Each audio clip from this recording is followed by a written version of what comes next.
అందరికీ నమస్తే. నేను సైదయ్య మామిడి ఎస్ మైక్ ఛానల్. తెలంగాణ రాష్ట్ర వ్యాప్తంగా మున్సిపల్ ఎన్నికల ప్రచారం అయితే హోరాహోరీగా జరుగుతుంది. ఆ సందర్భంగానే సూర్యాపేట నియోజకవర్గం సూర్యాపేట మున్సిపాలిటీలో 45వ వార్డు నుంచి కాంగ్రెస్ పార్టీ అభ్యర్థిగా పెద్దిరెడ్డి ఉపేంద్ర కృష్ణ గారు నిలబడ్డారు. ఈ సందర్భంగా వారిని అడుగుదాము, వీళ్ళకి ప్రజల నుంచి 45వ వార్డు ప్రజల నుంచి ఏ విధంగా స్పందన వస్తుందో వారి మాటల్లోనే అడిగి తెలుసుకునే ప్రయత్నం చెబుదాం. మేడం చెప్పండి మేడం, మీకు 45వ వార్డు ప్రజల నుంచి అని మీకు ఎలాంటి స్పందన వస్తుంది? నమస్తే అండి, నా పేరు పెద్దిరెడ్డి ఉపేంద్ర. నేను కాంగ్రెస్ పార్టీ నుంచి పోటీలో ఉన్నాను 45వ వార్డులో. ప్రజల నుండి అయితే మంచి స్పందన వస్తుందండి. అంటే మన ముఖ్యమంత్రి గారు అమలు పరుస్తున్న 200 యూనిట్స్ కరెంట్ కానీ, లేదా 500 సబ్సిడీ ఆన్ సిలిండర్స్ కానీ, ఇంకా మహాలక్ష్మి పథకము, సన్న బియ్యం, రేషన్ కార్డు, ఇవన్నీ కూడా మంచి స్పందన వస్తుందండి. కానీ ఇక్కడ చిన్న ప్రాబ్లం ఏంటంటే, నా వార్డులో ఉన్న నా కాంగ్రెస్ నాయకులు ఎంత హెల్ప్ అడిగినా కూడా నాకు కొంచెం సహాయం చేయట్లేరు. ఇంతసేపు నేను మేమే పోరాటం చేయాల్సి వస్తుంది. మా సీనియర్ నాయకులైన రమేష్ రెడ్డి గారు, సర్వోత్తం రెడ్డి, వీళ్ళందరూ నుంచి సహాయం అందుతుంది. కానీ నా వార్డులో ఉన్న నాయకుల నుంచి నాకు ఇలాంటి సహాయం రావట్లేదు. అదొకటి నాకు మైనస్, కొంచెం బాధగా అనిపిస్తుంది. వాళ్ళ సహాయం కూడా నాకు అందితే నేను ఖచ్చితంగా గెలుస్తాను. ఇంకా ఈ వార్డుకి నేను ఖచ్చితంగా పారిశుద్ధ్యం విషయంలో కానీ, మంచినీటి, తాగునీటి విషయంలో కానీ ఖచ్చితంగా నేను చూసుకుంటాను, అభివృద్ధి చేస్తాను. ఇంకా ఈ రోజుల్లో జరుగుతున్న చైన్ స్నాచింగ్ అలాంటి మనం భద్రతా దృష్ట్యా విషయంలో కూడా ప్రతి వీధిలోనూ సీసీ కెమెరాలు ఏర్పాటు చేయాలని నిర్ణయం తీసుకున్నాము. ఇంకా మీ అందరి సహాయం సహకారం అందితే ఇంకా నేను అభివృద్ధి చేస్తాను. మన అనుభవం ఉన్న సీనియర్ సిటిజన్స్ వాళ్ళ అనుభవాలను తీసుకొని, మళ్ళీ యంగ్ యూత్ ఉన్నారు, వాళ్ళ ఐడియాలజీ డిఫరెంట్ గా ఉంటుంది, వాళ్ళ హెల్ప్ తీసుకొని ఇంకా అభివృద్ధి చేయడానికి 100% ట్రై చేస్తాను. నా బెస్ట్ నేను ఇస్తాను ఈ వార్డు కోసం. జనరల్ గా మేడం 45వ వార్డు అంటే ఒక రకంగా చెప్పాలంటే 48 వార్డులో కల్లా ఈ 45వ వార్డు అనేది కొంచెం స్పెషల్ వార్డు చెప్పాలంటే. ఎందుకంటే ఎక్కువ కొంచెం క్లాస్ ఉన్నారు, ఎక్కువ 90% క్లాస్ పీపుల్స్ ఎక్కువ ఉంటారు ఇక్కడ. సేమ్ టైం ఇంతకు ముందు ఉన్న మాజీ కౌన్సిలర్ వారు కూడా ఇక్కడ అంటే ప్రతి ఒక్క యాక్టివిటీస్ ని, ప్రతి ఒక్క ఫెస్టివల్ ని కూడా నిత్య ప్రజలతో జరుపుతుండే. అలాంటి వాళ్ళు కూడా మీకు ఎలాంటి రెస్పాన్స్ వస్తుంది? అలాంటి వాళ్ళు అంటే సార్, ఇక్కడ కూడా 45 వార్డులో కూడా అందరికీ ఇప్పుడు మన గవర్నమెంట్, మన కాంగ్రెస్ గవర్నమెంట్ అమలు పరుస్తున్న అన్ని పథకాలు అందరికీ రీచ్ అవ్వట్లేవు. రీచ్ అవ్వని వాళ్ళు కూడా ఉన్నారు. అంటే మిడిల్ క్లాస్ వాళ్ళు కానీ, ఇంకా అంటారు కదా సార్, మనం కష్టపడితే కానీ కడుపు నిండని వాళ్ళకు కూడా చాలా మందికి పథకాలు రీచ్ అవ్వలేదు.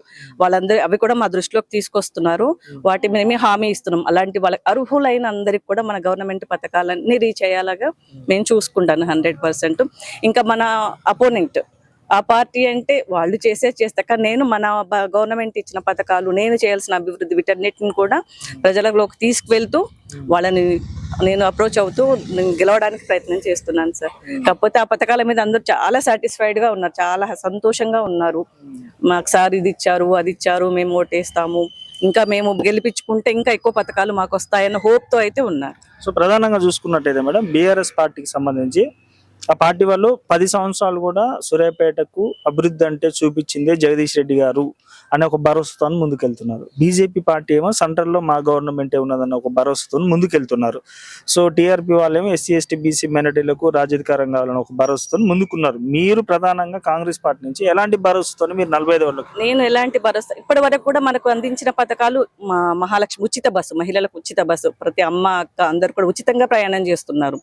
తెల్ల రేషన్ కార్డు మీద, తెల్ల రేషన్ కార్డు, సన్న బియ్యం, ఇప్పటి వరకు ప్రీవియస్ పాత గవర్నమెంట్ బియ్యం ఇచ్చింది కానీ దొడ్డు బియ్యం ఇచ్చింది, అవి తినడానికి పనికిరాని బియ్యం, అంతే కదా. ఇప్పుడు ఇచ్చిన బియ్యం మన చిన్న వాళ్ళు ఏమంటారు, లోయర్ మిడిల్ క్లాస్, మధ్య తరగతి కుటుంబం, ఇంకా తక్కువ వాళ్ళు కూడా వండుకొని తింటున్నారు. అంటే అంత మంచి బియ్యం అంతా సర్వీస్ చేస్తున్నట్టే కదా. నెలకి మనకి యూనిట్ కరెంట్లో 200 యూనిట్ కరెంట్ మనకి ఉచితము అంటే అది కూడా ఈ రోజుల్లో నాటే జోక్. ఇంకా సిలిండర్ విషయంలో కూడా ఇవన్నీ కూడా నేను ప్రజల దృష్టికి తీసుకెళ్తున్నాను, ప్రజలకు రీచ్ అయ్యేలాగా చేసి మాట్లాడుతున్నాను. 2 పాయింట్లు ఉన్నాయి సార్. ఉత్తమ మున్సిపాలిటీని డబ్బులు ఇప్పి చేయించుకున్నారే తప్ప మున్సిపాలిటీలో పనులు జరగలేదు. డ్రైనేజీలు కంపు కొట్టిపోతున్నాయి, విపరీతమైన దోమలు. ఇప్పుడు గత 10-20 సంవత్సరాలు బ్యాక్ ఏం చేసేవాళ్ళు అంటే డీజిల్కో ఏదో దోమల మందు తీసుకొచ్చి మురికాల వల్ల సైడ్లో కొట్టేవాళ్ళు. ఆ దోమలు అక్కడికక్కడే చనిపోయేది, అంత ఎఫెక్ట్ ఉండపోయేది. ఇప్పుడు ఏంటంటే ఏదో పొగ పెడుతున్నారు, వీధిలో ఉన్న ఈ దోమలన్నీ ఇళ్లలోకి వచ్చి చాలా ప్రభావం చూపిస్తున్నాయి. ఇంకోటి అంటే చీరలు పంచుతున్నారు. చీరలు పెంచితే వీళ్ళ కడుపులు నిండుతాయండి. ప్రతి నెల పంచుతారా చీరలు? అది తప్పు కదండి. అంటే మభ్య పెడతాం జనాలను. చీరలు పాడేలెత్త లేదా 5,000 పెట్టి అన్నదానాలు చెయ్య, ఇటువంటి ఎప్లానిజం పనులన్నీ బీఆర్ఎస్ వాళ్ళకి తప్ప మామూలుగా కాంగ్రెస్ పార్టీకి ఇటువంటి సాధ్యం కాదండి. చేస్తా అన్న చెప్పినయే మా నాయకుడు మా సీఎం రేవంత్ రెడ్డి గారు చేశారు, అందుతూనే ఉన్నాయి. 2,40,000 రేషన్ కార్డులు ఇచ్చిన ప్రభుత్వం మా కాంగ్రెస్ ప్రభుత్వం.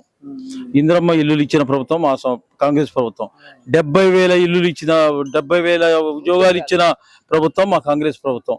200 యూనిట్లు కరెంటు మరియు మహాలక్ష్మి పథకంగా ఉచిత బస్సు మరియు సన్న బియ్యం, హై క్లాస్ వాళ్ళు కూడా తింటున్నారు సన్న బియ్యం, అద్భుతంగా ఉన్నాయని చెప్తున్నారు. ఇటువంటి గొప్ప గొప్ప పనులు చేసిన ఒక గొప్ప నాయకుడు మా సీఎం రేవంత్ రెడ్డి గారు. ఇవన్నీ 6 లక్షల కోట్ల ప్రజాధనం దొబ్బి చెప్పడానికి సోపటిపుగా ఎన్నో చేస్తారు. ఇదంతా కూడా అబద్ధం. ఓకే సార్, సేమ్ టైం మీకు యాజ్ ఏ అంటే ఇప్పుడు పొలిటికల్ తరగడం చేయడానికి ప్రధాన కారణం అంటే ప్రజలకు సేవ చేయాలనే ఉద్దేశంతోనూ ఎవరైనా వస్తారు. సో ఇప్పటి వరకు అంటే ఇప్పటి వరకు మీరు అంటే నాట్ ఓన్లీ 45 వార్డు, ఇప్పటి వరకు మీరు ఎక్కడైనా మీరు ప్రజలకు ఎలాంటి సేవలు చేశారు సార్? సార్ మేము 1982-84 నుంచి టీడీపీ పార్టీలో ఉండి 38 సంవత్సరాలు పార్టీ కోసం పనిచేశాము. మా అన్నగారు మార్కెట్ చైర్మన్ పెద్దిరెడ్డి రాజా గారు అండ్ సింగిల్ విండో కోఆపరేటివ్ ఇవన్నీ చేశారు. మా కుటుంబం కూడా రాజకీయాలలోనే ఉంది, కానీ మేమంతా వ్యాపారాలలో ఉన్నాం. ఇవాళ ఏంటంటే 45వ వార్డులో మేము ఇక్కడే ఉంటాం, ఇక్కడే పుట్టాం, ఇక్కడే పెరిగాం. అసలు 45వ వార్డులో పార్టీ ఉందన్న సంగతి మరిపించేశాడు అవతల పార్టీ వ్యక్తి. ఇక పరిస్థితి లేదు అన్న పక్షంలో అధినాయకులు పిలిచి మాకు బీఫారం ఇచ్చి మమ్మల్ని నామినేషన్ వేయించారు. మా వంతు ప్రయత్నం మేము చేస్తాం. గెలుపు ఓటములు ప్రజల నిర్ణయం. సో మేడం, ప్రధానంగా చూసుకుంటుండైతే మున్సిపల్ చైర్పర్సన్ అంటే మహిళకు కేటాయించాలని కాంగ్రెస్ పార్టీ ఒక అధిష్టాన నిర్ణయం అయితే తీసుకుంది. సో ఒకవేళ నిజంగా అది నిజమే అయితే ఒకవేళ సూర్యాపేట మున్సిపల్ చైర్పర్సన్ పేరు లిస్ట్ లో మీ పేరు ఉండొచ్చా? అది నేను చెప్పలేను సార్. నేను గెలిచిన తర్వాత సమీకరణాలు ఎలా మారుతాయో తెలియదు సార్. ప్రస్తుతం అయితే నేను కౌన్సిలర్ కోసమే ట్రై చేస్తున్నాను సార్. తర్వాత ఎలా ఉంటుంది ఇంకా దేవుడి దయ. ఆలోచన లేదు సార్. మా వార్డు ప్రజలకు చాలా అందాల్సిన పథకాలు ఏమీ అందలేదు, ఏది చేయలేదు. ఏదో చీరలు పంచి, నారలు పంచి, ముగ్గులేస్తానికి రంగులు ఇచ్చి, సో కోలాటాలు వేసి ఇవన్నీ ఏదో మభ్య పెట్టి ఇవే చేశారే తప్ప అసలు పథకాలు ఎవ్వరికి అందుతలేదు సార్. ఇందులో అసలు ఏమో రెక్కాడితే డొక్కాడని చాలా మంది పేదవాళ్ళు ఉన్నారు, వాళ్ళకి ఏమీ అందలేదు. మేము అవి అందించి వాళ్ళని జీవితాలు బాగు చేయాలనే తప్పు తప్ప వైస్ చైర్మన్ అయిదాం ఇంకేదో పెద్ద పదవులు తీసుకుందాం అన్న ఆలోచన మాకైతే లేదు. అంటే ఈ సందర్భంగా మీరు మంచి క్వశ్చన్ రేజ్ చేశారు సార్. 45వ వార్డులో చాలా వరకు రెక్కాడితే కానీ డొక్కా నిండని ప్రజలు ఉన్నారు. సో గవర్నమెంట్ పథకాలే కాకుండా మీ సొంతంగా ఏమన్నా మేనిఫెస్టో మీరు సొంతంగా ఏమన్నా సహాయం చేసే కార్యక్రమాలు ఏమన్నా ఉన్నాయా? కార్యక్రమాల నుంచి చెప్పాను కదా సార్, నా సొంత డబ్బులతోటి ప్రతి వీధి మలుపులో సీసీ కెమెరాలు పెట్టిస్తాను. డ్రైనేజీ సమస్య, రోడ్డు సమస్య గవర్నమెంట్ వస్తుంది చేస్తుంది, అప్పటిదాకా ఆగేది లేదు. నా సొంత డబ్బులతోటి డ్రైనేజీ సమస్య తీరుస్తాను. తాగునీటి సమస్య, అర్జెంట్ వాటర్ కావాలి, నల్లాలు రావట్లేదంటే నా సొంత డబ్బులతోటి వాటర్ ట్యాంకులు తెప్పిస్తాము. ప్లస్ మా మిసెస్ విద్యావంతురాలు sir, MA BEd and resign చేసి వచ్చి ప్రజాసేవ చేయాలనే ఒకే ఒక ఉద్దేశంతో పార్టీకి పోటీ చేస్తుంది. సో మీరు లాస్ట్ అండ్ ఫైనల్ గా మీ యొక్క 45వ వార్డు ప్రజలకు ఏం చెప్పాలనుకుంటున్నారు? 45 వార్డు ప్రజలకు నేను చెప్పదలుచుకుంది ఒక్కటే అండి. నేను ఇక్కడే పుట్టాను, నా ఇక్కడే పెరిగాను.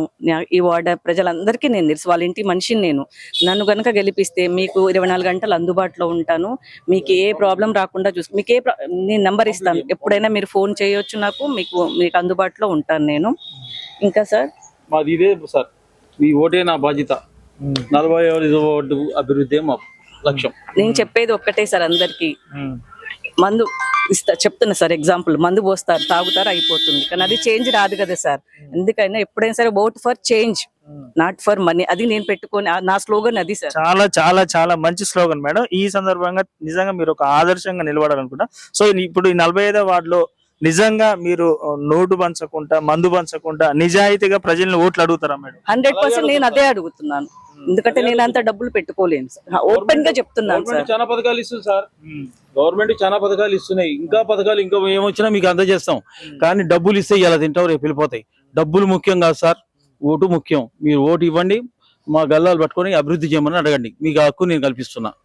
సో నిజంగా చెప్పాలంటే సూర్యాపేటలో 45వ వార్డులో ఒక కొత్త కార్యక్రమానికి శ్రీకారం చుట్టారు. సో ఈ సందర్భంగా మీరు ఓటుకు డబ్బులు పంచకుండా అయితే బరాబరు ఓటర్లని ఓట్లు అడిగే చెప్పే అవకాశం ఉందంటారు. అంతే, 100% సార్. అంతే. నేను వెళ్ళి అడగడం కూడా అలాగే అడుగుతున్నాను సార్. నేను సేవ చేస్తాను, మీరు నాకు సపోర్ట్ చేయండి, నేను మీకు ఆల్వేస్ మీ సేవ చేస్తాను. డబ్బులు అనేది అది వేరే విషయం సార్, అది ఆ విషయం కాదు. నమ్మాలి, ఫస్ట్ నన్ను నమ్మాలి వాళ్ళు. ఈ మేడం, ఈ ఆమె చేస్తుంది, మాకు సహాయం చేస్తుంది, మాకు సేవ చేస్తున్న వాళ్ళు ఫస్ట్ నమ్మాలి. నన్ను గెలిపిస్తే కదా సార్ నేను చూపించగలను. నన్ను పక్కన పెట్టేస్తే నేను ఏం చేయగలుగుతాను సార్? డబ్బు అనేది ఇంపార్టెంట్ కాదు సార్. చేంజ్ రావాలి సార్, ఫస్ట్ చేంజ్ అనేది రావాలి. వాళ్ళ ఆలోచనలో రావాలి, వాళ్ళ ఆలోచనలో చేంజ్ రావాలి, వాళ్ళు యాక్సెప్ట్ చేసే మనిషిలో చేంజ్ రావాలి. సో అంటే మీరు ఫైనల్ గా జీరో పాలిటిక్స్ అంటే no sir, no money, no corruption. No sir, no, not at all. ఇంకా మందు అనేది మాత్రం మేము టచ్ చేయం సార్. 100% మీరు ఎక్కడ చెప్పినా చెప్పండి, నేనైతే టచ్ చేయను.